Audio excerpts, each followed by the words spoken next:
Grandma's Room Podcast. Get stinky with us, grandchildren.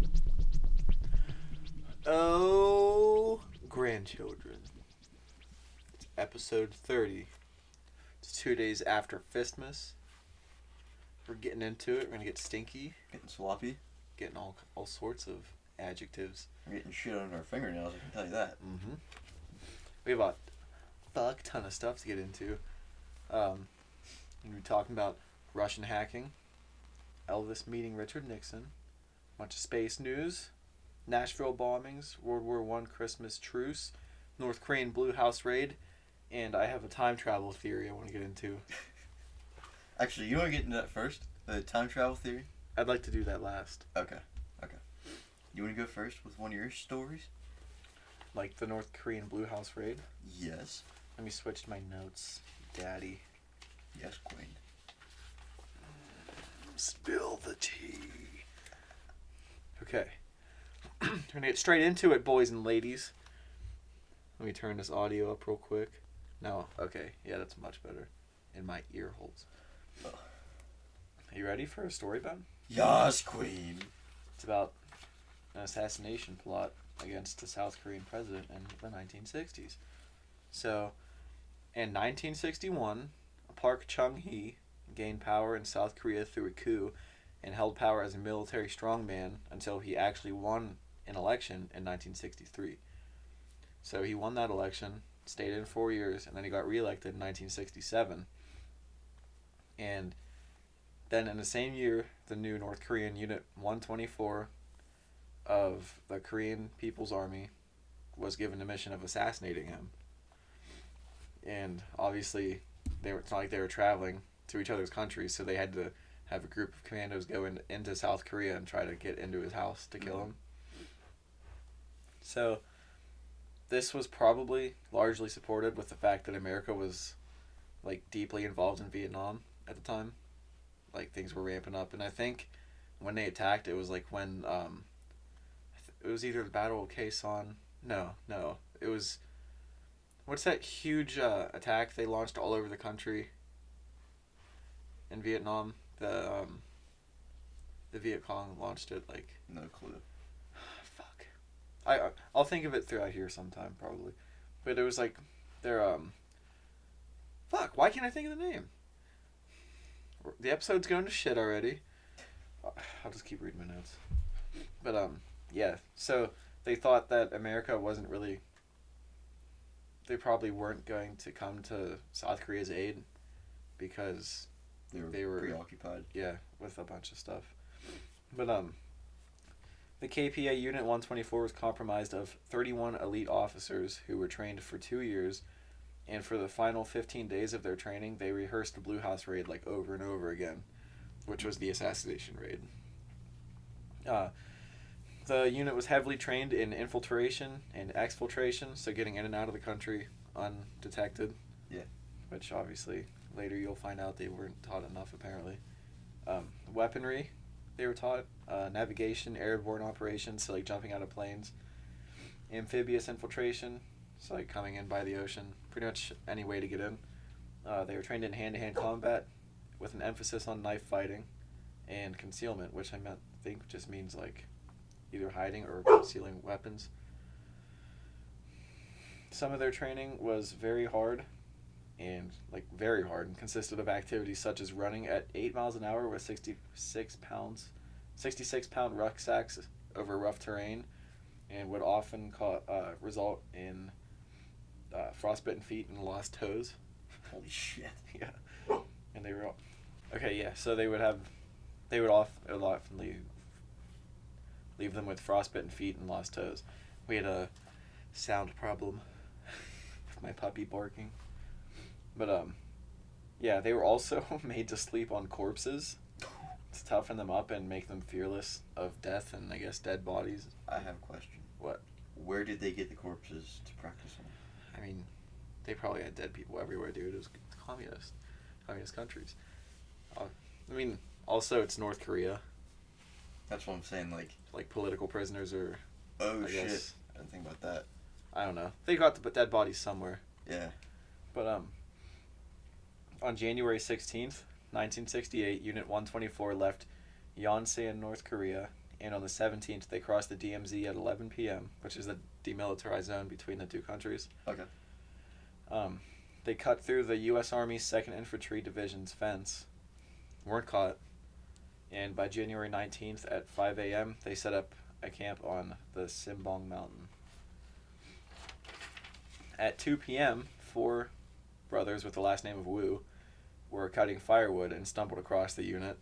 So, like, the unit was camped on the side of the mountain, and then 4 brothers that were looking for firewood just came across them. And the leader introduced himself as Captain Kim in a South Korean accent to calm them, and it worked for a minute since they were dressed in South Korean uniforms too, like they were undercover. Yeah. Then one of the brothers noticed one soldier's rank was upside down on his uniform, and the oldest brother just asked, "Gentlemen, are you from the north?" And Captain Kim said, "Yes, comrades, we are here to liberate you and bring communism to South Korea." And, like, I like how it's always under the guise of liberating the people, and it always leads to starvation and millions of people dead. It's really liberating. But then the soldiers started arguing about whether or not they should kill the brothers to make sure they weren't found out. Kim Shin-jo, as one of the soldiers in the group, said that the brothers, quote, needed to be sacrificed on the altar of the glorious revolution that would ensue when Park was dead. But a problem was that the ground was too cold and hard to hide the bodies. Like, they couldn't dig holes to hide the bodies. Mm-hmm. So if someone stumbled across them, it would probably obviously, like, I guess during these times when the Korea would, like, just split up, they would probably suspect, like, there's probably, like, North Koreans. Yeah.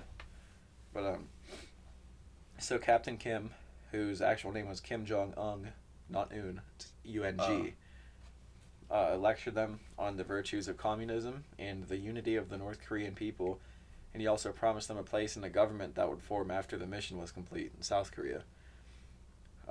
Obviously, I doubt that he would actually give them government positions. I'm guessing he was just trying to, like, convince them not to rat. Yeah. But then Captain Kim just plainly said, "You can join us or you can die." And then, and the brothers signed a pact and were let go. And as soon as they got away, they went straight to the South Korean military post to report them. And the South Koreans were put on high alert. Turn my page. So the unit left and stayed at around 6 miles an hour on foot to get to Bebong Mountain. These names, man. On January 20th at 7 in the morning, which is right outside Seoul, which is South Korea's capital, which is where the president was staying. Yeah. And at this time, 3 battalions from the South Korean 25th Infantry Division were searching the Nogo Mountains for the North Koreans, but they were already gone by the time they got there. So Unit 124 split up into groups of 2 to 3 people and entered Seoul at night on January 20th, and they regrouped at the Seonga-sa Temple to do the final prep for the attack. The South Korean High Command added the 30th Infantry Division and the Airborne Corps to the search for the North Koreans, and they searched the Hongji-dong, which was a Seoul neighborhood. These names are hard. Gyeongrayong, which is another Seoul neighborhood, and the Bukak Mountain. That's where Bukaki came from.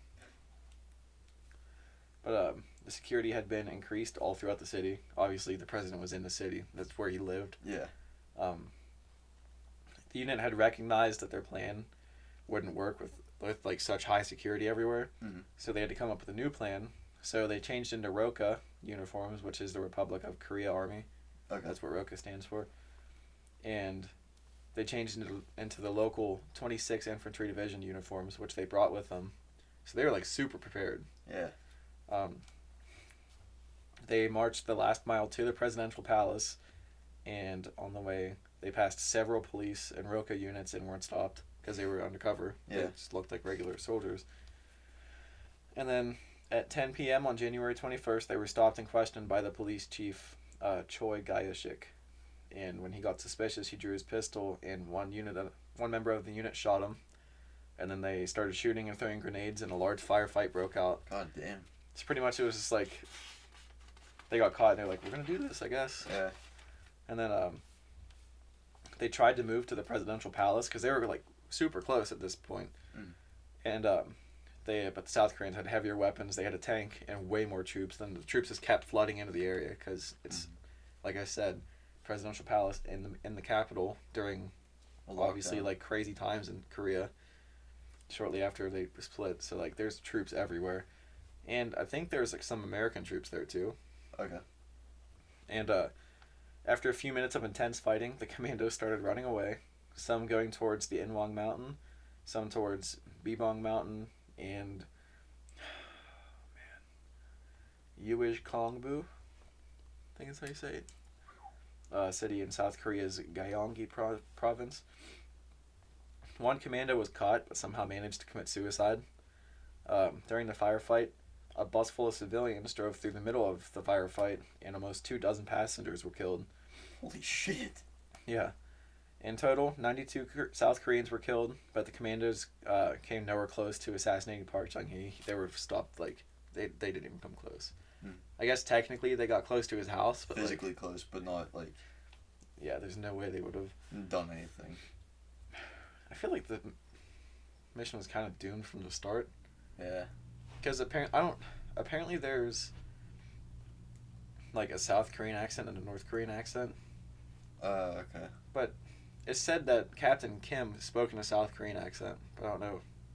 I feel like someone would slip up and kind of give him away. But who knows? It's just me talking from no experience.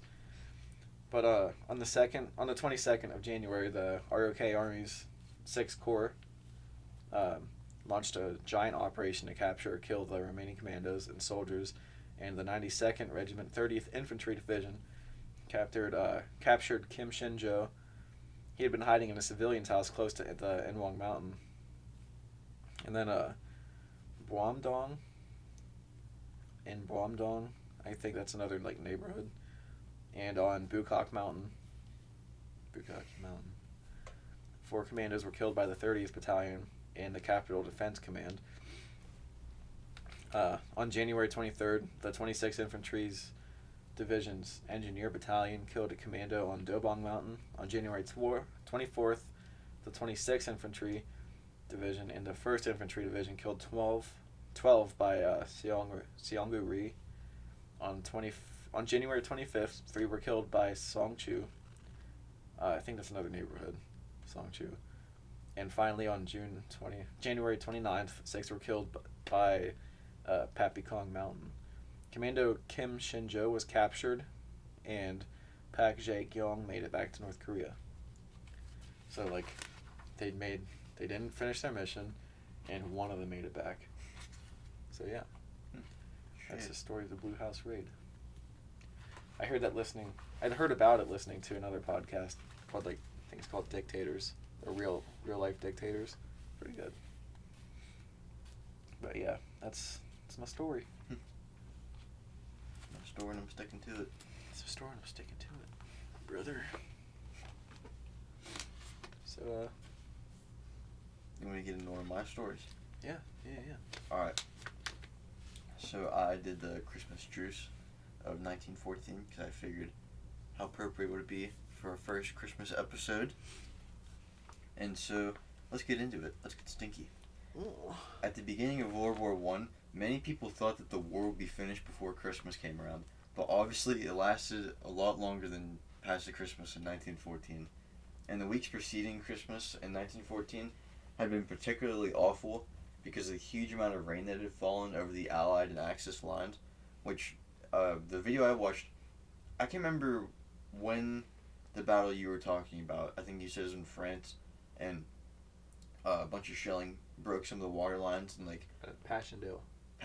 When was that? I Do you remember? I probably have it in my notes here. I can look real quick. Because the video I watched, it said that men were sinking in mud like that, too. Mm-hmm. I just don't know. Maybe if it was before, like when the war first broke out. But while I look for that, before the Christmas truce began, or like it happened, German and English... 1917. Oh, okay. Okay. The German and English had already started to turn a blind eye to one another, because they were all just kids. They're like about my age, your age too. They're thinking like, we don't actually hate each other. Yeah. And like they would like German and English patrols would pass each other like without like fighting or anything, or simply like if a German soldier was in no man's land, an English soldier just might turn his back to him in the trench if he saw him, and like not shoot him down. And in late December, Sir John French, who was like a commanding guy, I can't remember what his rank was, but he tried to put a stop to the compassion that his soldiers were showing to the enemy by launching attacks on German trenches, which had gotten most of his soldiers killed, which it kind of worked, but not the right way he wanted it, I don't think. And after the failed attacks, he placed a ban on agreements with the enemy that weren't official, like I can't remember what it's called, an armistice. German soldiers weren't as bad off as the English soldiers, though, especially since they were winning the war, and but since most of their soldiers were pretty young, it meant that there was their first Christmas away from their families, so they're kind of like sad and lonely. So to increase German morale, every soldier was given a gift from the Kaiser, which also included cigarettes and pipes. And similarly, English soldiers got gifts from Princess Mary that had cigarettes, chocolate, and a Christmas card from her. And families were allowed to send their own gifts too, to loved ones who were on the front lines.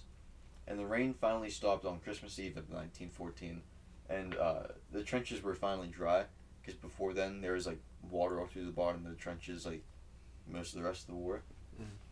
And in most places firing stopped altogether, although there was like some occasional gunfire. But German soldiers started to put their Christmas trees on the top of their trenches, like that little sand bag wall, and the English soldiers could see that, and then they started to sing. Oh wait. Fuck. Okay, I'm sorry.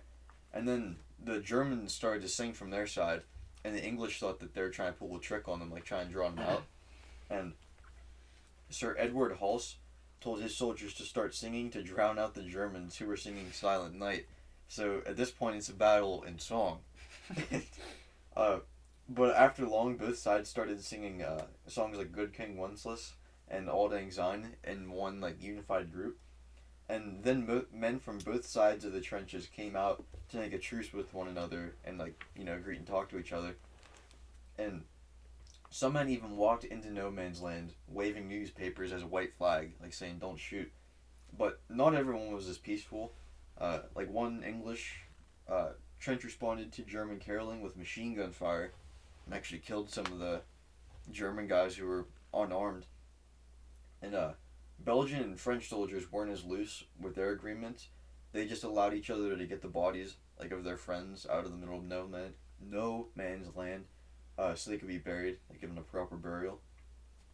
And Indian troops, they were kind of confused at first since they don't celebrate Christmas. But the trees reminded them of something that they have for Diwali, which they showed a picture. It's like these little, like looking dish-looking things about that big around. They have a little candle in it. And then they came out with the Germans and they started sharing cigarettes with them and stuff like that. And as the sun rose on Christmas morning, so they made this truce the day before, and Christmas morning rolls around, and the soldiers begin to come out of their trenches, which, if it were any other day, that'd be suicide, walking out in the bare sun like that. And once they realized how many of their friends had been laying dead in no man's land, they were quickly buried, to not try and forget about them, but like make things not as dreary. And the soldiers gave each other gifts that had come from the other side, but they hadn't gotten. So like French soldiers, they got wine too. They like give wine to the Germans and stuff like that. And Edward Hulse, he met with one soldier who wrote letters to the family of a dead soldier who had invaded the trench under Hulse's command. Like, so he wrote the German guy. Okay. So Hulse launched an attack on a German trench, and one of his soldiers got killed there, and so the one German guy wrote letters to his family, like saying he was sorry and stuff like that.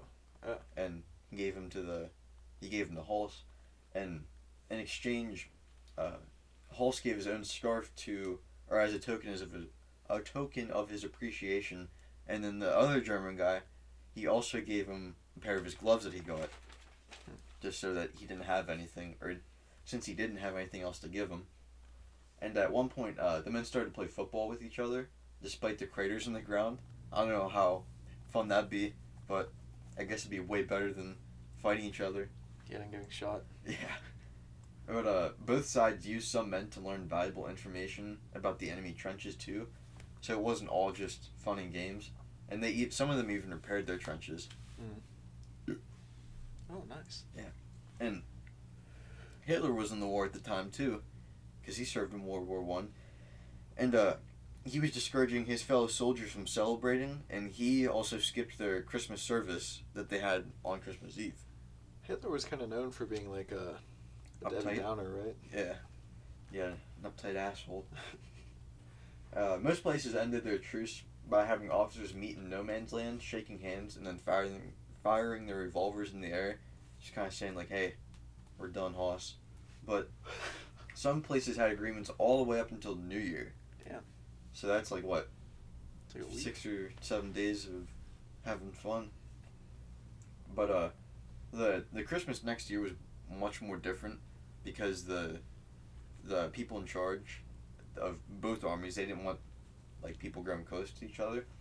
And in Christmas of 1915, the English side, I know for sure, had a 24-hour shelling of the trenches of the German trenches. Yeah. Damn.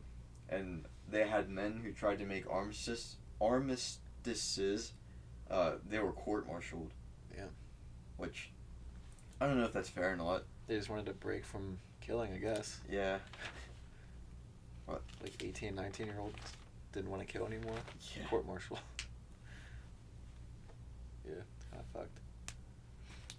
When you said their family could send them gifts on the front line, my mind for some reason went straight to like Easy Bake Ovens and Hot Wheels sets. Which I think I would like that more than like a pipe. Like a Hot Wheels set on the front lines. You can set it up right above the trench line. Dude, what if you got, you know how the ones, like some of them, it'll like send you through a loop and then it'll launch it, like it'll stay stuck for like a second or two and then launch it? Mm-hmm. What if you got one of those with like a camera or a bomb attached to it and sent that sucker through no man's land? When I was little, we had a Hot Wheels set that had liquid lava. And Like it wasn't real? hot, obviously. Yeah, it was But it real was- lava, dude. Oh shit. But it didn't taste good. It tasted like chemicals. It was like pinkish orange. Like it didn't look quite orange. So I was like, oh man, this kind of looks like. Berry? It just looks good, like something you can see in a cartoon. Mm. I was like, I tasted it. And I was like, nah. It tasted like I got cancer on my tongue. It's like, what else? What else you got, boy? I got Elvis Meeting Richard Nixon, so Elvis could get a Christmas present. All he wanted was a present. Hmm? All he wanted was a present. Alright. So on December 21st, 1970, Elvis met with the president at the time, Richard Nixon. And both Elvis and Nixon were both super popular at the time, especially since Nixon hadn't been involved in Watergate yet. Because that happened like, what was it, 3 or 4 years later, I think, or maybe 2. But that morning, Elvis just showed up at the White House outside the gates, and he wrote a letter that he wanted to deliver to Nixon. Like he hand wrote a letter on a plane going to D.C. And part of the letter read, "I've done an in-depth study of drug abuse and communist brainwashing techniques, and I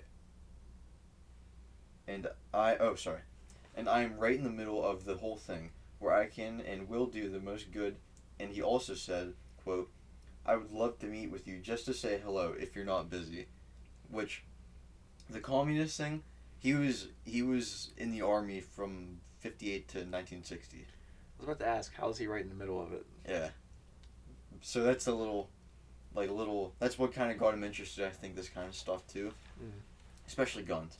But he also said he wanted Nixon to give him a Bureau of Narcotics and Dangerous Drugs badge that he could add to his badge collection, which I saw when I went to Graceland. Holy shit, dude! Wait. It's like probably if you turn that door sideways, like 3/4 the size of that, just filled with badges. Why do you have a badge collection? Well, From where? Like police stations and stuff? yeah, I'll get into that a little bit later. Okay. Actually, I might get into it. Yeah, right now. So, his wife Priscilla later said in the book that as long as Elvis had the badge, he thought he could carry guns and drugs anywhere outside the country. And drugs? Yeah. Which, I don't know why he's concerned about going outside the country, because he never left. He never went outside the country? He went outside the country one time, except for his, like, military service. He never went on tour, like, worldwide or anything? He went on tour in Canada and did, like, a few shows up there, but that was it. Because the colonel was an illegal citizen, so how is he going to get back in if he doesn't have a passport? Just leave the colonel behind. I don't know. But anyway, although there's no official transcript of what happened, I don't know how you pronounce this. Eagle, E-G-I-L, Eagle. Eagle Crow. He did write down some of the stuff what happened, but like obviously not as well as if like he met with like Kim Jong-un or something like that. I bet it's Edgel. Big edging Crow.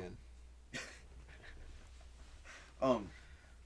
But essentially Richard Nixon and Elvis, they could appeal, or said Elvis could appeal to younger people, obviously because he was like the biggest rock and roll star of his time. When was this exactly? Is it 50s? 1970. Oh, what? Dude, that's when drugs were huge. Yeah. And Elvis was on so many drugs. So why was he trying to get the young people to not do drugs, dude? Well, he thought he got all his stuff from a doctor, and he thought as long as he got it prescribed to him, he was fine. So as long as it's like the hard opiates, or opioid stuff. Because I'm guessing that's the kind of stuff you get from a doctor is like opioids, like painkillers. Dude. So as long as it's that stuff, it's fine, but not like... There's a story that he was like so desperate for drugs from a doctor, he used a hammer and bashed a hole, like you could see the bones and like passed like through his hand just to get pills, dude. So he's a psycho. Yeah. I'm sorry, I lost myself. Elvis said he could appeal to younger people just by keep on singing instead of like coming down with speeches during shows like that's a total buzzkill. No one wants to be lectured. They go to the concert. He just finishes a song, gets on one knee, he's like, listen, kids. Or, I bet he gave a speech to music. What? Like a speech to music? It seems like a very 70s thing to do. What do you mean a speech to music? Like music in the background keeps playing, he's like, listen, kids, you can't do drugs. It'll ruin your life. And like music's going on in the background. He's like, 1, 2, 3. Like, those big ass churches that like down south that have like people like, I pray to the Lord. Yeah, and the music's playing in the background. Everyone's like, I don't know if you'd call that vibing, but... Elvis also told Nixon of how he thought the Beatles brought on an anti-American view because they came... He said that they came to America, collected their money, went back to England and started like kind of talking shit on America, which I have no clue if that's true or not, but I don't know, that's just what he said. And he said they also promoted drug culture in younger people, which I can kind of see how that happened because they were like also on a ton of drugs. The Beatles? Yes. Yeah, but so is he. Yeah. Every musician is. Elvis kept telling Nixon he wanted to help the president in any way he could. And at the end of their meeting, Elvis extended his arm around Nixon and like hugged him. And Nixon didn't even want him there. Like, I have a theory. Yeah? I feel like in one of his like drugged out, like maybe coked out stupors or like his scatterbrained like one of his scatterbrained drug binges, and he was just like he wants this badge so bad that he concocted this like crazy plan to get it when he could have just asked him for it, and he's like I can help you ban drugs, I can help kids get off drugs, and he's like, dude, all you had to do is ask for a badge, nobody giving it to you if it's for a collection. And he's just like, for some reason thinks that he has to go through all of this to get a badge. That's what I'm starting to think. Dude, this badge, listen to this. Elvis did get his badge. Like, it took, like, so instead of going to the president first, he went to, I can't remember what he went to, but he went somewhere, he's like, you gotta ask the president for this. He's like, okay. And so Elvis got his badge, but he didn't know that it was an honorary badge. So it means jack shit. Who told him that you had to ask the president? I can't remember, but... What if that was a prank? He's like... Go ask the president. You have to go ask the president for this one, man. He had like a box of badges in his desk. Before Elvis left, he came into the White House carrying a 1911, a Colt 1911, and it was from his own personal collection, and he came in and he gave it to Nixon as a gift. And I know I've seen pictures of it, like, in glass somewhere. I don't know if I'm just, like, interpreting this story wrong, but, like, it feels like, in my head, I'm picturing him, like, a crackhead walks in, he's like, he's just, like, looking for something on his person, but, like, oh, I can give you a gift. Got this gun. Like, can I have a badge, please? And it said that he came in wearing this, like, deep dark purple suit, and he was carrying this gun. I obviously don't think he was carrying it in his hand, but like holstered it somewhere. And but before Elvis left, he gave Nixon one of his own Colt 45s that he took from his home in L.A. And he asked Nixon to meet his friends who was with him, Jerry Schilling and Sonny West, because they weren't allowed inside the Oval Office. It was just him, Elvis, and the Eagle guy. And Nixon, he even jokingly punched Jerry Schilling on the arm and gave gifts to both him and Sonny and their wives. And Elvis did? No, Nixon did. Actually, it's kind of funny. Richard Nixon only gave gifts to Jerry and Sonny at first, and Elvis turns to him and he goes, they got wives. Just to get something for them too. But no one really knew that this took place until like 1988. There was one story about it in the newspaper. There was like no evidence of it. In 1988, the photos of their meeting were released by the National Archives, and at least until 2015, that's when the article I read was written.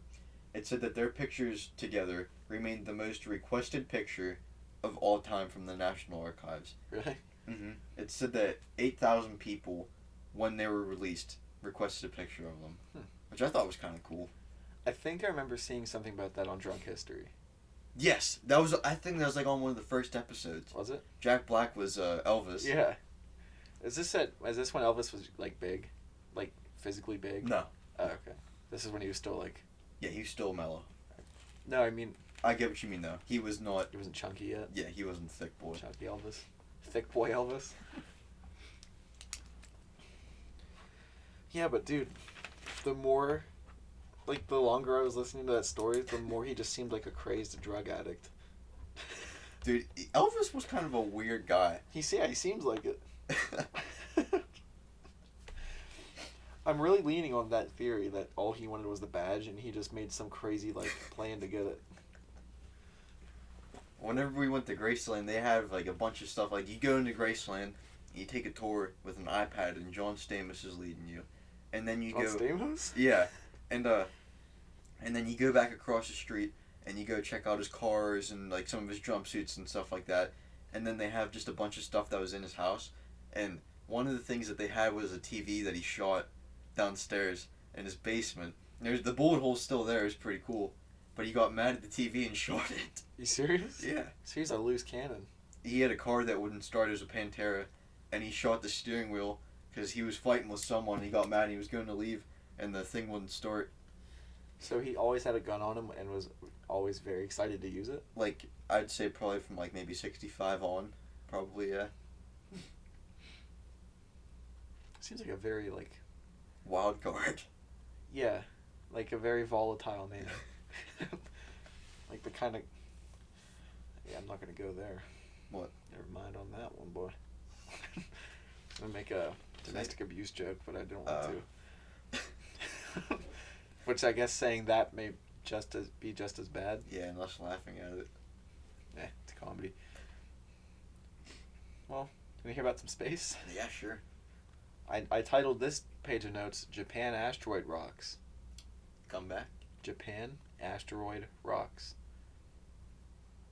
Maybe you could indulge me, Joffrey. I mean, I do have like two pages of notes. It was from CBS News. The article was titled, Japan Space Agency Reveals What's Inside Capsule Brought Back from Asteroid. So, I took these notes like a couple weeks ago because obviously we didn't do last week's episode. Mm-hmm. So, on December 6th, Japan's Hayabusa 2 probe dropped a small capsule into the desert in Australia.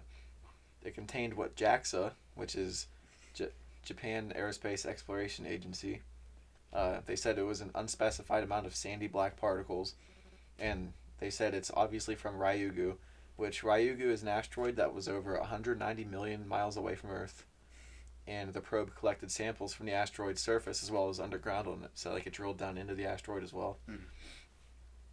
And JAXA is hoping to find out information from billions of years ago, where the underground samples weren't affected by like space radiation or environmental factors or anything.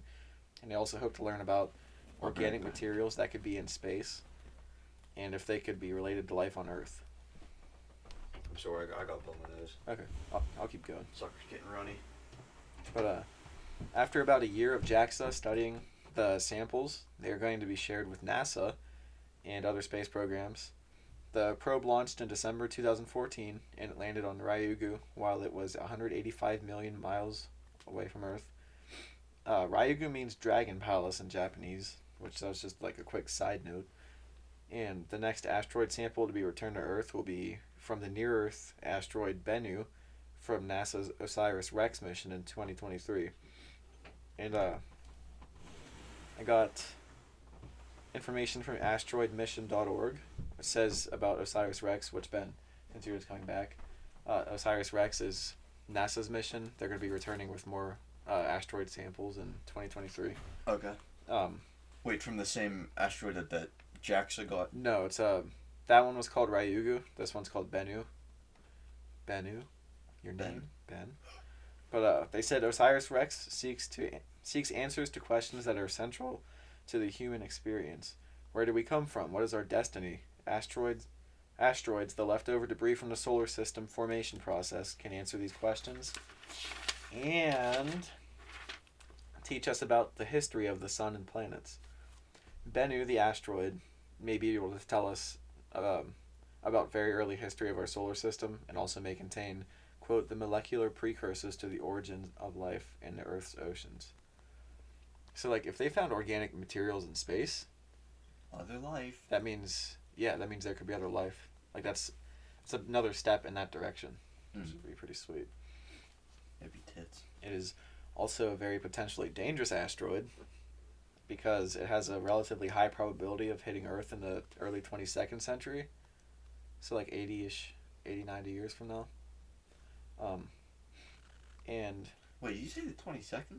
Yeah. Oh, holy fuck. It's 2020. Almost 2021. Wait. The 22nd century. So that means 2100. Yeah. Yeah, you're right. I saw a meme the other day. It was like this dude just like sitting on his bed, like holding his forehead, going like 3,000 Isn't it crazy? It's gonna be like 3,000 in 100 years. Everyone's like, "Are you retarded?" But the analyzation of Bennu's particles could play a very large part in an impact mitigation mission, which means like them trying to get the asteroid to not hit Earth. The asteroid could also have resources like water, organic materials, and precious metals, and could fuel future exploration of space by remote-controlled, robotic, and manned spacecraft. The OSIRIS-REx, God damn it, OSIRIS-REx official mission objectives are return and analyze the sample of Bennu's surface. They want to map out Bennu. They want to document the sample site. They want to measure the orbit deviation caused by non-gravitational forces, which is called the Yarkovsky effect. And they want to compare observations at the asteroid to ground-based observations. Which I don't compare observations at the asteroid. I wrote that and I felt like I understood it before, but I lost it. But on October 20, 2020, OSIRIS-REx landed on Bennu and started collecting the samples on the site. They started collecting samples on their site on the asteroid. And on this date, when they're doing that, it was over 200 million miles away. And that's what they call a near-Earth asteroid. 200 million miles away. And like I said before, it's expected back in 2023. Damn. So I guess in a couple years we'll know. Do you mind if I get into one of my topics? I noticed I wasn't gonna do it, but looking back, I think it's pretty goddamn impressive. I don't care, dude. This lady did. We have all day. Alright. So I did the story of Violet Jessup, or as her nickname is, Miss Unsinkable. So she's a lady who started working as a stewardess in England when she turned 21, and then a few years later, she started working for the Light Star Line, which is the people that own the Titanic, and she's gonna be Titanic's gonna be important in her story. But first, the first White Star ship that she worked on was the Olympic, which came before the Titanic, and it was like the Titanic's sister ship. And the Olympic probably isn't as... Oh wait, I just told that. In 1911, the Olympic had gotten into an accident with HMS Hawk. When it pulled it in, they were passing each other, and since the Olympic was bigger, it brought in, like, the current brought in the Hawk, and it put a like massive gash in the side of the ship. And they both survived, like, they both didn't sink, but obviously there's a big fucking hole in the side of the Olympic, and like, that's kind of impressive alone, surviving that. And so since the Olympic had to go like back to the shipyard to get repaired, she sailed on the Titanic, which was being finished at the time that the Olympic came in. And since she needed a new job, she went on the Titanic on its maiden voyage. And this meant that she'd been on the Titanic when it hit an iceberg and sank in the Atlantic. And she also managed to survive this accident by getting to a lifeboat before it sank. So she survives both of these ship catastrophes at sea on the same brand of ship. And after surviving both accidents, she still stayed with the White Star Line despite all the shit that had gone on. And then World War I breaks out 2 years later, and she had been she joined the Red Cross as a stewardess still, but like helping, like wounded guys and stuff like that. And so she started sailing on the HMHS Britannic, which was a passenger ship like the other two. It looked exactly the same, but it was turned into a hospital ship because it was just finished right before the war came out, or like it started. And so, in 1915, the Britannic was carrying wounded English soldiers from just off the coast of Greece when it hit and struck a mine. Nice. And unlike the Titanic, way more passengers had survived because like a lot of stuff was better since it had been 2 years later.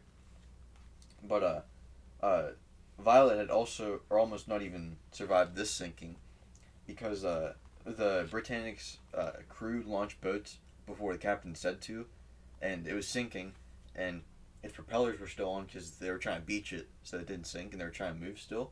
And so the ship's coming up out of the water, and the propellers are spinning, and they're launching lifeboats, so the propeller is dragging them into, like, the lifeboats into them.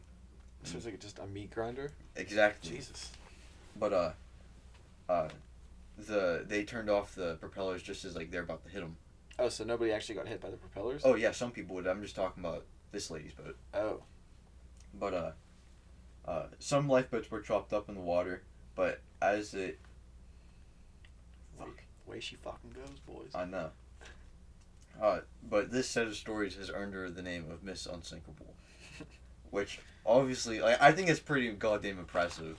Do you know what she did after those? Did she stay on boats still? It did not say. I would imagine she probably did, but who knows? She probably knows. She probably knows. Do you have an Instagram or anything we can ask? Oh fuck! I forgot to DM some scientists about the whole sperm debacle. Jesus Christ! I'll have to do that after this episode.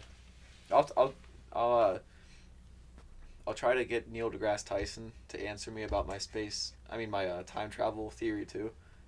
Oh, and I'm gonna add onto that. I told you about the Salem witch trials last night. Yeah. I wanna. We'll just save it because you have to tell the whole story anyway. Just save it until you tell the whole story. Yeah, that's what I'm saying. I'm gonna add that onto my theory today because they're connected pretty much. They're pretty connected. But I have a couple more space stories. Do you have more stuff, or you? Yeah, I have 2 more stories, but they're both very short. Okay, you want to like flip flop back and forth? Sure. I'm going to be talking about, as I titled my notes, Mars water. Which we already know there's water on Mars, like ice. But this article by CNET titled "Scientists Spot Previously Unrecognized Water Ice Reservoir on Mars." If humans someday make it to Mars, one thing they're obviously going to need is water. Water's pretty heavy, and it would be likely impossible to transport it from Earth to Mars on an actual like spacecraft because it's so heavy. It wouldn't be worth hauling all they. I mean, with how heavy it is, they probably couldn't carry enough to actually sustain them, so they'd have to find water on the planet. Yeah, but recently a study at the Planetary Science Institute, or the PSI, discovered a, quote, large previously unrecognized reservoir of water ice in the Meridian? Fuck no. Nereidum Montes region on Mars. Where did I get these names? But they said they saw viscous flow features, or VFFs, which are icy formations on their radar. And their radar suggests... Dude, I'm ass at reading notes today. That's not very different from any other day, is it? But their radar suggested the reservoirs were around 500 meters thick and were almost 100% ice. So that's 500 meters. That's what, about 3 feet a meter-ish? Yeah. So roughly 1,500 feet thick water, like thick ice. So that's a lot of water. Yeah. But well, that's like just over half a mile. Isn't a mile is like 2,700. I'm pretty sure a mile is like almost 5,000. 5,000-ish. Fuck's sakes. Don't hit yourself. Okay, it's like a fourth of a mile. But the reservoir's covered by debris that's about 10 meters thick, so about 30. So it's like 30 feet of trash, of planet trash, and then 1,500 feet of water underneath that. Frozen water, but water. The PSI said that this could be a potentially the largest concentrations of any non-polar region in the southern hemisphere, which would probably be better for astronauts to land on instead of like the polar caps, I guess you'd call them. Yeah. Because of temperature and everything, you know. But yeah, this place sounds like it would be a good place for future astronauts to land, but as always, there's always a but. The reservoir is in a very mountainous region and would be very difficult to land anything near it. So like, I don't know, unless they find a way to get there once they're on planet. Yeah. Yeah. Joffrey, I'm not trying to interrupt. I just thought of this. Maybe we can review Texas Chainsaw Massacre. That movie was borderline too much for me. I'm not a big fan of gory, like super violent horror movies. I'm more of a fan of like the ghost horror movies, like the creepy ones. Gotcha. I'm not like a big slasher fan. I don't know. They've been watching them a lot at the boys' house lately. I know. Just any scary movie. We watched about all the Jason movies. Oh, nice. We watched The Hills Have Eyes. That was probably the worst by far. Yes, no doubt. That was the worst. Mostly because of the rape scene. That part was intense. Oh, was that stink? Awful. It smelled like you shit yourself. I mean, sounded like you shit yourself. But, and then Texas Chainsaw Massacre, just straight up fucked up, making human masks. That one wasn't nearly, I think, as bad. I love that Arlie Ermy was in it. Yes, I love that too. You blasphemous bitch! Don't speak at the table until I say grace, asshole. He's like the psychopath that I think he's the chainsaw like uncle. Is his name Leatherface? Is that what they call him? Yeah, I think so. It was his uncle, so he was just like facilitating all of the murders. Yeah, and he's like telling him what to do. He's like, your new mask looks great, Tommy. Is his name Tommy? Yeah. Forgive me for a second. I have to make hot yellow. Oh, okay. But so this, what do you think of? Oh wait, you're leaving. Okay, I'll ask you when you get back. Okay. But it was weird. It was definitely a little beyond my taste of what I like. But I'd watch it again. But so, what do you think of this one? What? Well, I guess we watched like 1.5 Texas Chainsaw Massacres, the new ones. Yeah, we left like halfway through the last one. Yeah. Well, I think that one actually came first. We watched the second one. Because the one that... The second one we watched was in order, because remember that dude's legs were cut off in a wheelchair in the second one. And he was like... You're right. Or no. This is the one that was the prequel. We watched the prequel first. Because I was going to say, I'm looking at it right now, and the second one that we watched came out in 2003, and the first one that we watched, the no one, or Don't Speak at the Table, Asshole. that one came out in 2006. So, Blake they was just right. didn't make them in order? Yeah, this was a prequel. The second one was a prequel. But his legs were cut off already. Not in the second one. The second one we watched, remember they went to the house and the dude was in a wheelchair. This is the second one. We can see Dean down here. Who's Dean? He's the guy that bashed R. Lee Ermey's head in on the deck. Oh yeah, spoilers. I mean, it's such an old movie. Well, I don't mean we watched them in the order they were made in. I'm saying the storyline. Oh, okay, I got you. Yeah, because in the first one, for some reason, the guy, was shot in the leg, and they're like, well, may as well cut it off, so he brought him in with a chainsaw. R. Lee Ermey said that, yeah. not his mom. I like how he was like, Mama, get back here and help me hold him. She was like, why? He was like, because he's probably not going to like this much. And then they cut his leg off with a chainsaw, and he was like, we got to even it up. Take the other one. Yeah, you're getting sloppy. And then he was like, she was like, why'd you do that? And he just looked at her, and he goes, for balance? He's such a smart ass in his movies. He's such a smart ass in general. Yeah. I think he was the perfect person for that. Yeah. For that role. It was the perfect amount of fucked up and the perfect amount of humor. Yeah. For my taste anyway. It was good comedic relief after all the torture and stuff. Yeah, there's one part we keep saying no speaking at the dinner table until I say Grace asshole. They brought ass crack out, which is the girl. There's one part where she fell over and her entire ass crack was hanging out, and I just dubbed her ass crack for the rest of the movie because they kept showing it. Mm-hmm. And so, anyway, they take her and two other dead people to the dinner table, and they have them strapped down to the seats, and it's like a fucked up you're invited to the dinner thing. Yes, and Mama Cass wasn't there. But Mama Cass was the 400-pound woman. Yes, there's some 400-pound lady, and this one kid was hanging from these rafters or whatever, and they go into the house, and the fat lady's sitting at the table, and R. Lee Ermey comes down, and there's a doorway right behind the fat lady. Dude, this kid must have been fucking strong. Oh, yeah. For hanging as long as he was by his arms, and then he pushes Mama Cass and the table. He pushes her with the table. Yes, up against the door while R. Lee Ermey is trying to get through the door, which... he's not getting through that door. And it was like the stereotypical fat Southern lady. She's like, oh, yeah. Oh! And she just passes out because I guess she was afraid, but she was flustered. she was hot and bothered. I don't know about hot and bothered. She was just bothered. Yeah. But, fuck, where was I? Oh, okay. A Southern belle with the vapors. So they're sitting down at the table, right? And, the ash crack says something to R. Lee Ermey. And he turns to her and goes, no one speaks at the table until I say grace, asshole. And then he kind of says a weird grace about how they're not gonna starve or something. Yeah, because they're gonna eat them. And she was like, I guess she just took her last moments of life, and she was like, I have a question for you. She was like, she said something about do you fuck all your cousins or just the attractive ones? And he just stares at her for a good 10 seconds and just goes, you blasphemous bitch! And I forget what happened after that because I was laughing too hard. The look on his face was classic R. Lee Ermey with the giant eyebrows. It was. He died this year, didn't he? Or was it last year? Well, it was this year or last year.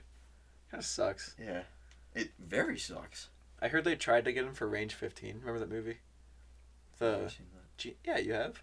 He was like, ooh. Oh, okay. It's the zombie movie. Yeah, I've never actually seen that. I've just seen that one part. Oh, I thought I watched it with you.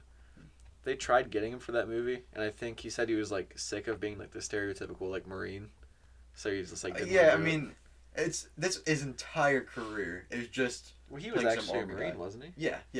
I think he was a drill sergeant, in Full Metal Jacket. Yep.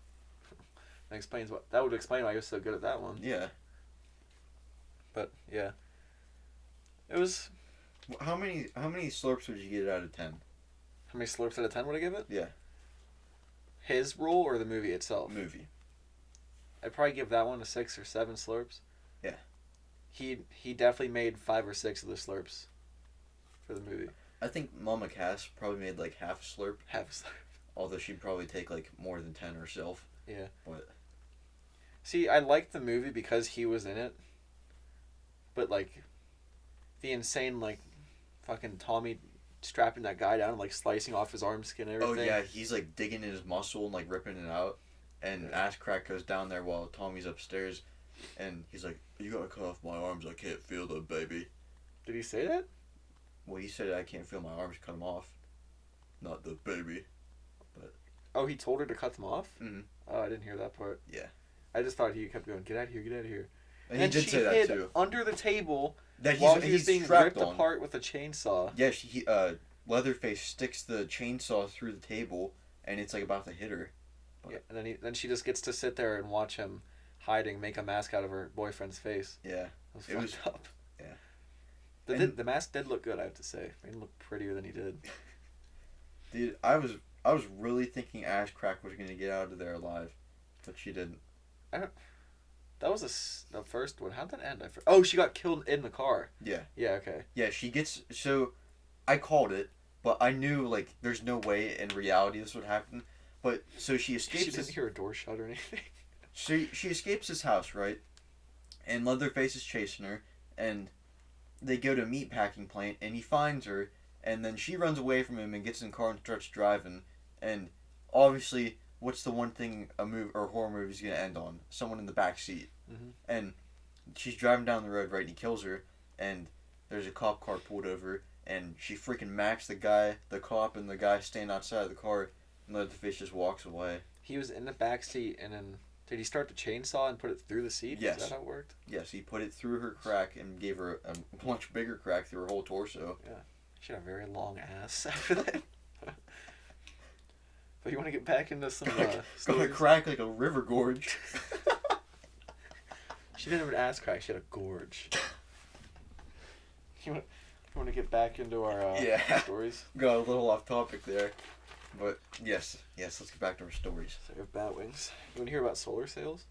Sure. So this is by Interesting Engineering. It's an article called New Revolutionary Spacecraft Might Send Humans to Habitable Exoplanets. The first paragraph of the article says, a combination of near future technologies might send people to the Alpha Centauri system, home to a possibly habitable exoplanet at nearly 1/4 of the speed of light, according to a recent paper published in the preprint service ARXIV, which is ARXIV. So, Albert Caballero wrote a study that proposed a new spacecraft concept called Solar One. He said it would use a larger version of NASA's Sunjammer light sail. It would have a mile-long light sail that would help the craft reach about 22% the speed of light, which would get the craft to Alpha Centauri, which I think it's another star system, in about 19 years, with the help of a buzzard scoop. So, dude, I'm sorry. That's like that's longer than I've been alive. yes, Taking 19 years to get to something. mm-hmm. And that's at 22% the speed of light. Fuck, dude. So, I'll explain what a solar sail is. Solar sail is a large mirror-like sail. So it's like, imagine a sail on a ship. It's like that, but like a mirror. It captures the momentum of the sun's light that's being put out. So,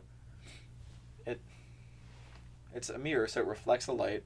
And when the light particle, I don't think light particles or light waves. I forget what light is. Light a particle? Light is a wave, I think. It's a wave frequency. Well, whatever it is, I can't. Or no, it is a particle. I thought it was a particle. I just learned this last year, but I totally sucked ass at chemistry, so I don't know. But when the light particles hit the mirror, it pushes it forward, and the more they hit it, what? Light is also a particle, according to Canon Global. Okay.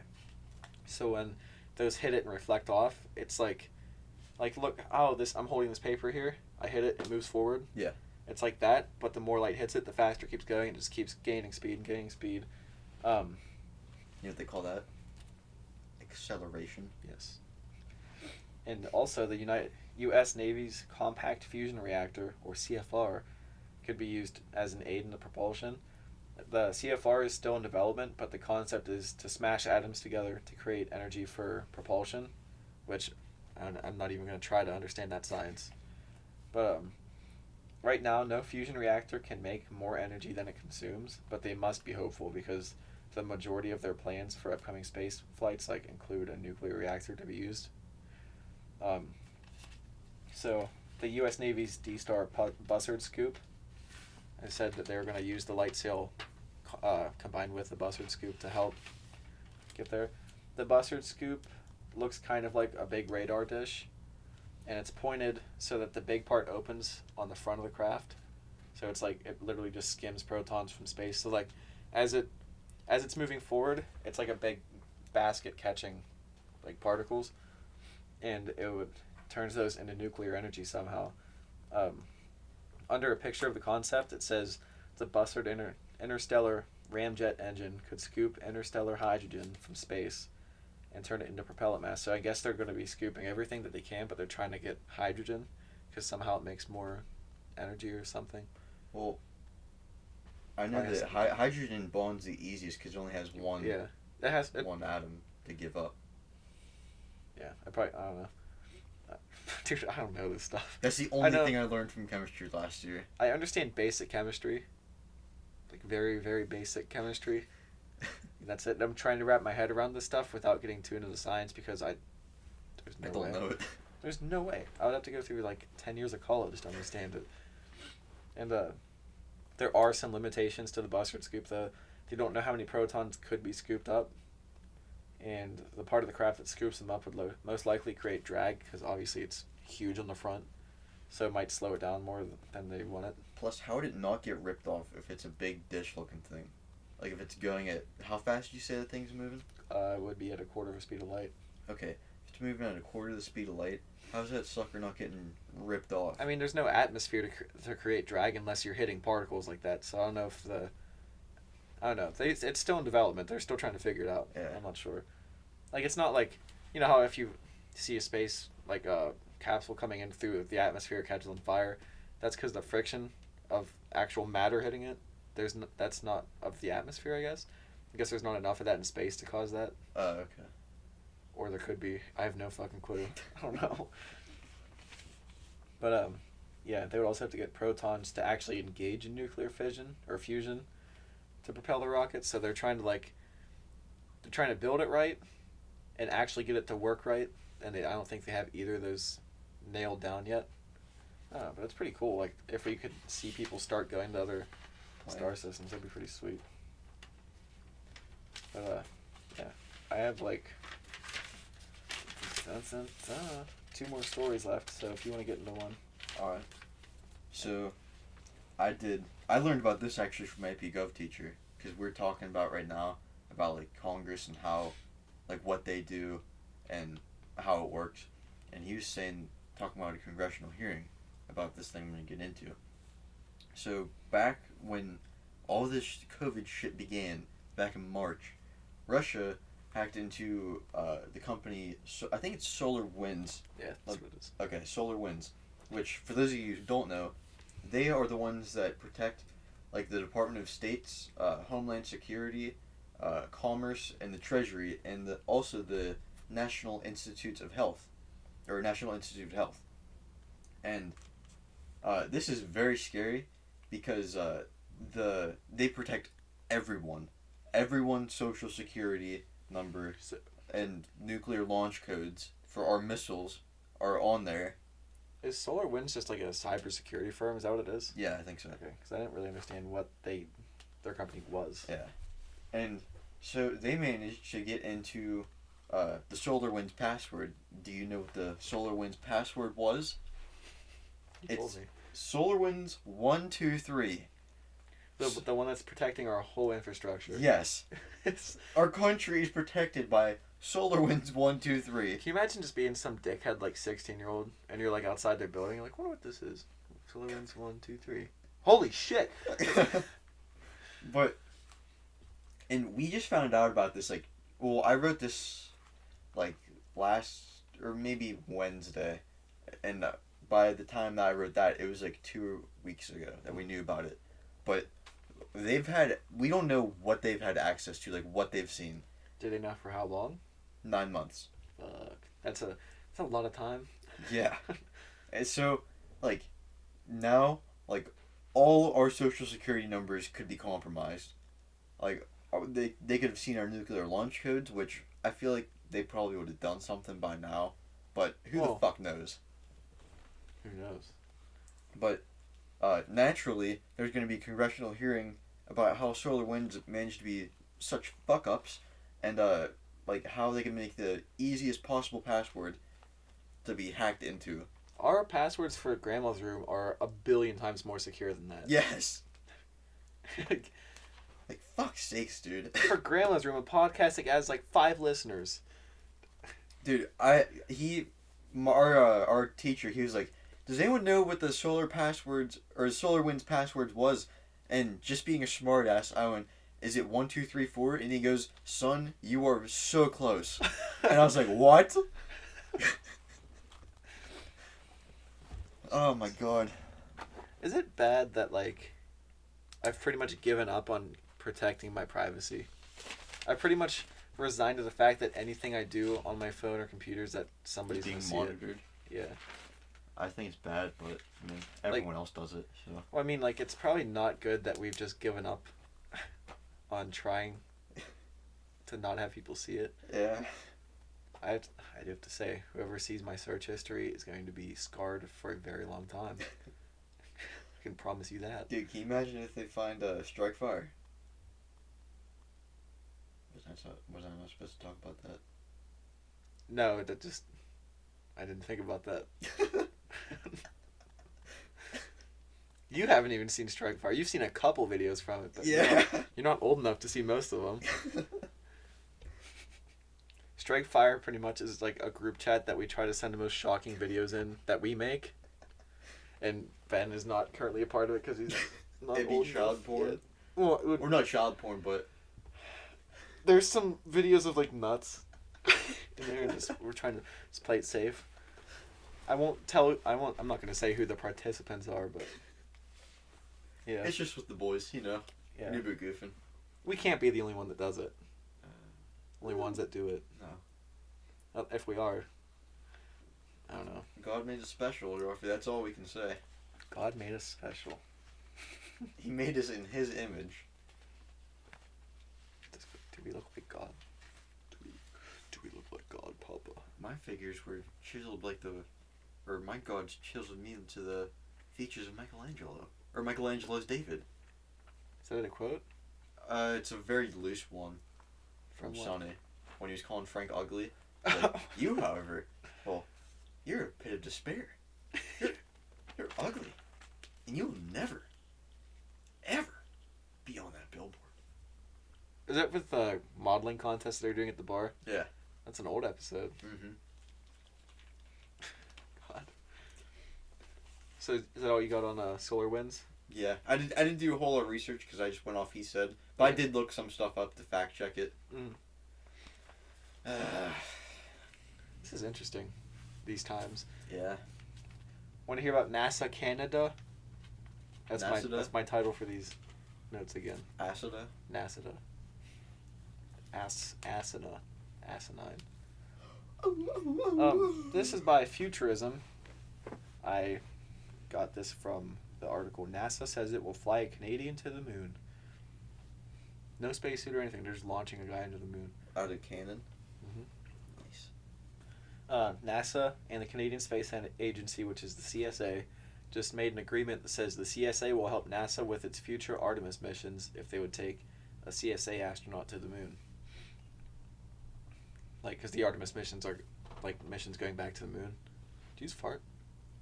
I think that was Terry walking outside there. The CSA said it will give NASA robots and other technological support to NASA for the Artemis missions, and a Canadian astronaut will be part of the Artemis 2 mission, which is going to be testing the Orion spacecraft as it orbits the Earth, and on a mission later to NASA's future lunar station named Gateway.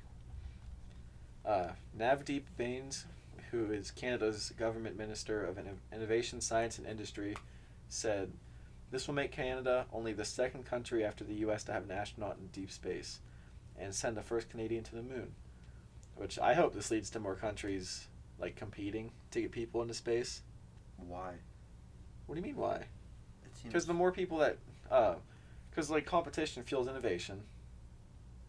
And I really want to see people start going to space. Well, I was thinking maybe they get start fighting. No, I don't mean that way.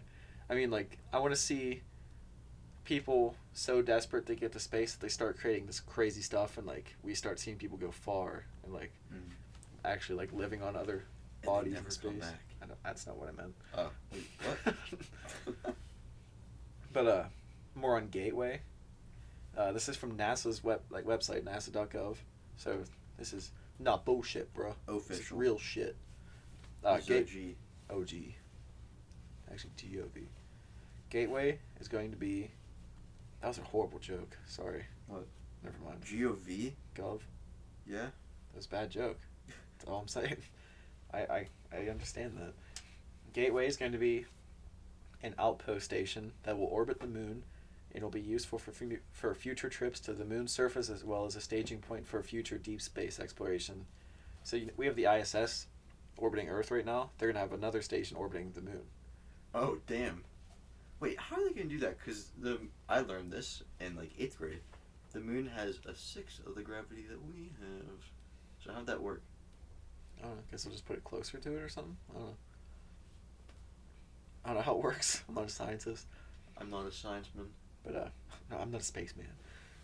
These future missions to the moon's surface will help NASA get ready to send people to Mars in the future, and is also vital to support the 2024 moon landing. That's pretty cool to send people to 2024. Mm-hmm. Hopefully. Now Artemis. The Artemis missions 1, 2, and 3 are going to return astronauts to the moon for more studying and to help NASA get ready to send people to Mars, like I just said. The Orion spacecraft that will be used will be able to transport a crew of 4 for 21 days. Oh, not transport, to support a crew of 4 for 21 days, and even more if it's docked to a habitation system that allows the craft to be powered down. So, if it docks on that Gateway station, it could support people for longer. An exploration rover is going to be sent to the moon in 2023 to collect data for global water resource maps of the moon for 100 days, so to try to find more water on the moon. Commercial Lunar Payload Services, or CLPS, you're welcome, Paula, will also use American companies to help deliver scientific and technological payloads to the moon, which will be important to the astronauts arriving in 2024. So, they're not going to just take a bunch of resources with them. They're going to be sending stuff before. The astronauts will also have lunar terrain vehicles, or LVTs, which will help them extend their range of surface exploration, scientific studies, and resource prospecting while on the moon. So they can go out farther from the base and study. These can also be teleoperated to perform studies on more resources, or to move resources from place to place on unmanned missions. So I guess they can just sit in their base and drive the vehicles without actually being in them. That's pretty cool. They also have habitable mobility platforms, or HMPs, and foundation service habitats, or FSHs. The HMPs will allow the astronauts to travel the surface and stay in different areas to perform studies, and the FSHs will be a long-term outpost for astronauts on the surface and is capable of sustaining a crew for 60 days. And yeah, Shake. I think it's just cool that we're getting people ready to be on the moon again. Mm-hmm. So we haven't seen that in quite a while. Since 69. Nice. I know. So I have one more story, other than my theory. So I don't know do you have another one? Yes, I do. This one's a little bit longer, but not by much. Okay. So, I did the Nashville bombing, which was on Christmas Day. Mm. So, Christmas morning, an RV was reported to police in the Metro Nashville Police Department, I think that's what it's called, at 6 in the morning outside of the AT&T building on 2nd Street.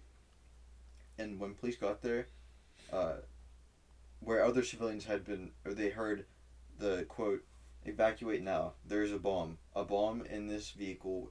There's a bomb in this vehicle, and it will explode was being played from the RV, like a broadcast. That's creepy. Yeah.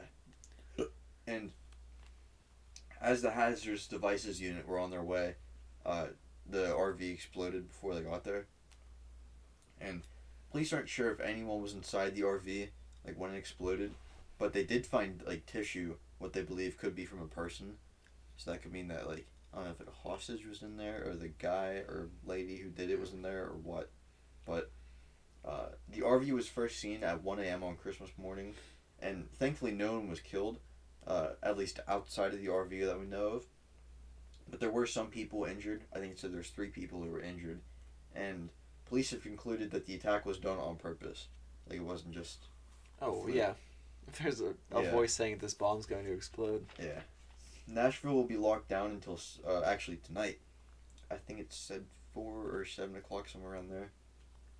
To make sure that the crime scene is preserved long enough to gather all the evidence, plus so that no one can go out of the city and, you know... Tonight, as in... Like Sunday.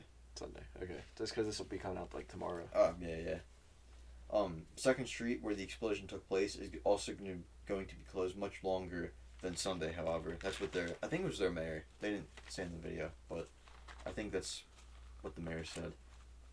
And police had managed to evacuate, like, a bunch of people who lived in the surrounding area to make sure that, you know, no one else got killed, because they didn't know how big this bomb was. And it really brought down the injury level and totally eliminated the, like, casualty level, which obviously is very good. Yeah. And many businesses around the area had also been damaged. I think it said there was like 41 businesses that were somehow involved in this. Or not involved, but go ahead. Well, like, affected by it. Yeah, affected. How big was the explosion? It didn't say, but it did say that it brought one building to the ground. Damn. Yeah. Was it, like, right next to a building, or was it, like, in the middle of a road?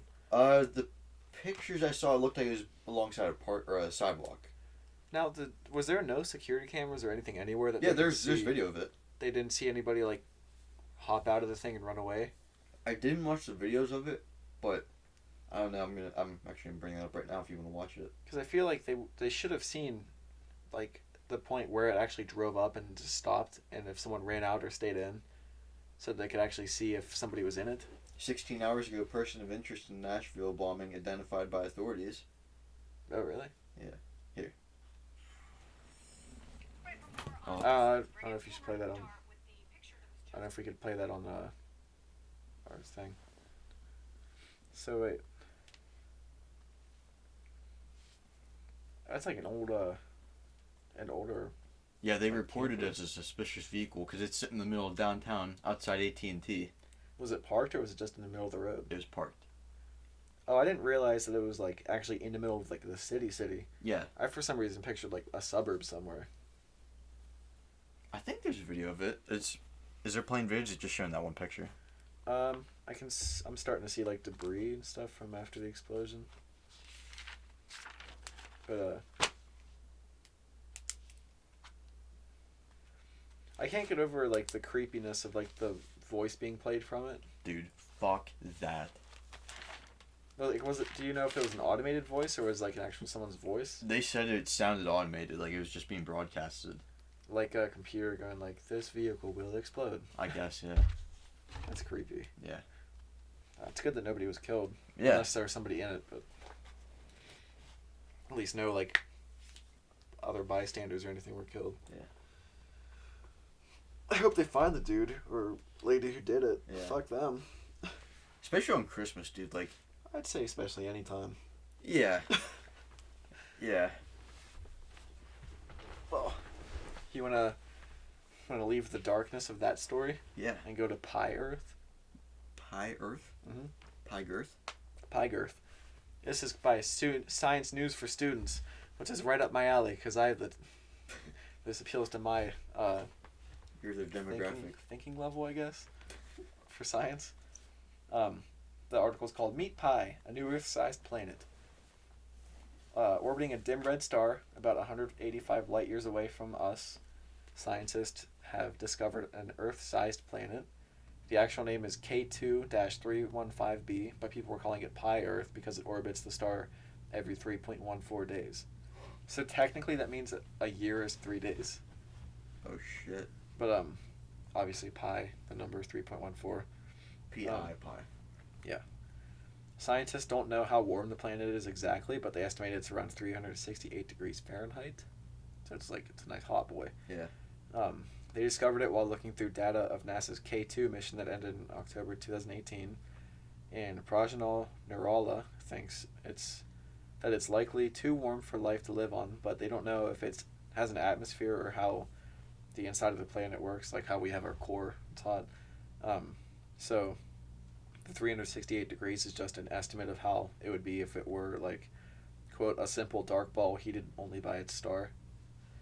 So it could be warmer, or I don't know if it could be cooler, but the star it orbits is around 5,500 degrees Fahrenheit, where our sun is about 10,000 degrees Fahrenheit. That's like almost double.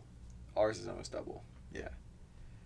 These planets are easier to find than most because a planet around a small star blocks out more light, making them easier to detect. So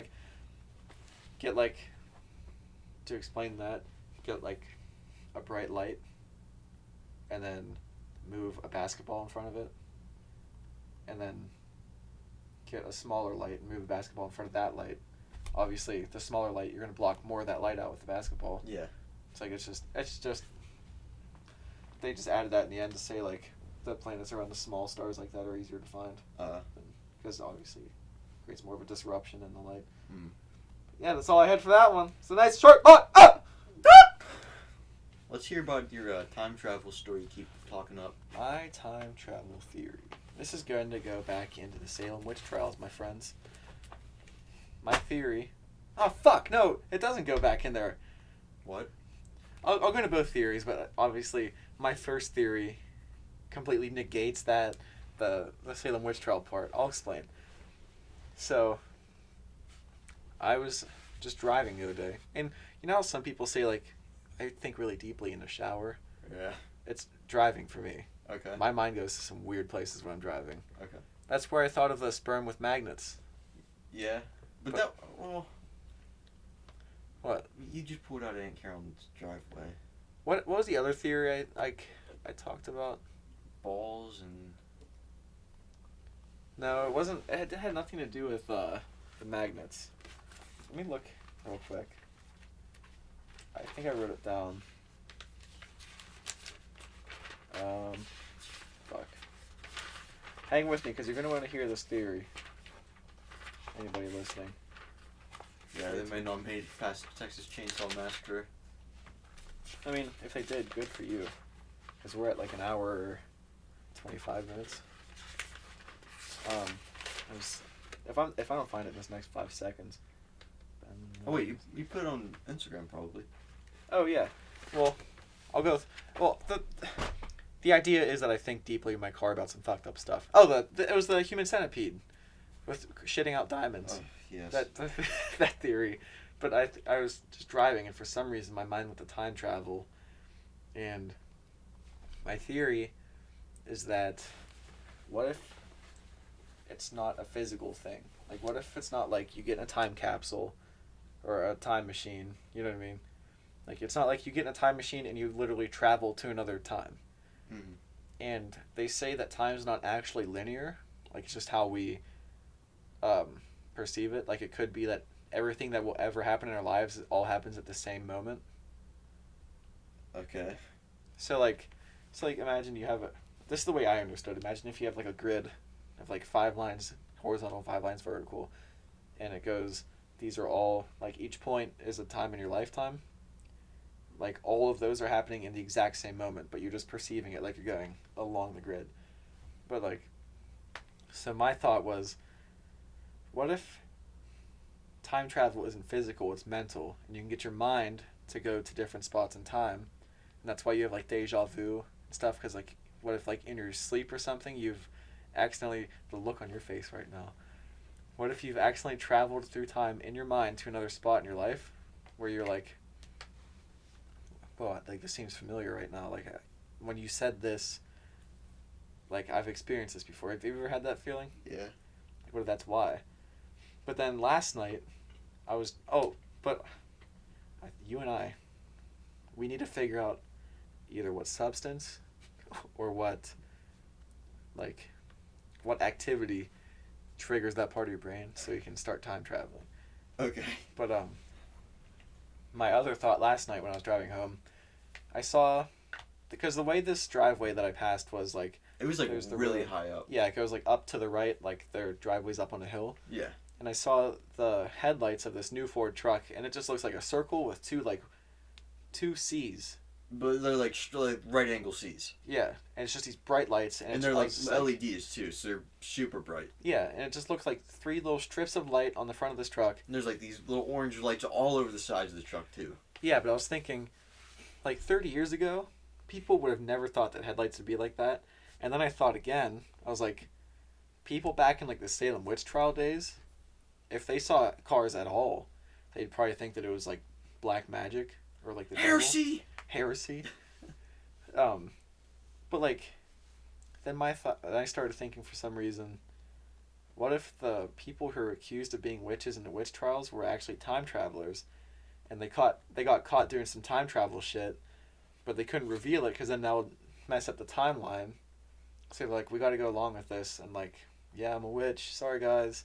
Yeah, I'm a witch, but they're actually time travelers. But like, obviously, if they were like, I'm time traveling, see, I can leave and then just disappear because they went to a different time, and then like, that would mess history up because people would be like, would it mess history up, or would it just sound as absurd as the witch trials itself? It just sounded absurd.